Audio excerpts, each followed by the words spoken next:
মুখ্যমন্ত্রী মমতা বন্দ্যোপাধ্যায় গতকাল গত 14 বছরে হওয়া কাজের রিপোর্ট কার্ড প্রকাশ করেছেন। এ নিয়ে তৃণমূল কংগ্রেসকে বিঁধেছেন বিজেপি রাজ্য সভাপতি সাংসদ শ্রমিক ভট্টাচার্য। কটাক্ষের সুরে তিনি বলেছেন, মানুষ রিপোর্ট কার্ড তৈরি করে নিয়েছে, 2026 সালে নির্বাচনে তৃণমূল কংগ্রেসের বিসর্জন। খবরে ভোটারের আবহে মুখ্যমন্ত্রী তার 15 বছরের রিপোর্ট কার্ড পেশ করলেন। পশ্চিমবঙ্গে 34 বছর বামফ্রন্ট ক্ষমতায় থাকবার পর যখন চলে যাচ্ছে, তখন আমাদের রাজ্যের ঋণের পরিমাণ ছিল 1,91,000 কোটি টাকা।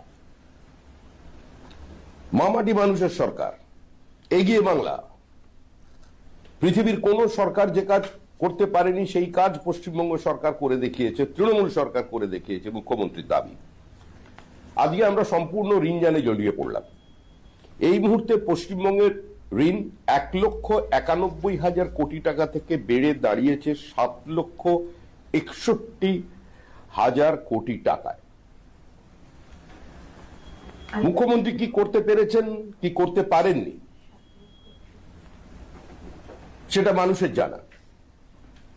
মুখ্যমন্ত্রী যে রিপোর্ট কার্ডই পেশ করুন না কেন, মানুষের রিপোর্ট কার্ড তৈরি করে নিয়েছে যে 26-এর নির্বাচন তৃণমূলের বিসর্জন।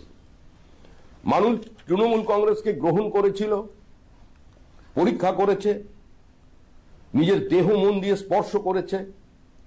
এখন তৃণমূলকে প্রত্যাখ্যান করার সময়। তৃণমূল চলে যাচ্ছে, তৃণমূল চলে যাবে, তৃণমূল চলে যাবেই।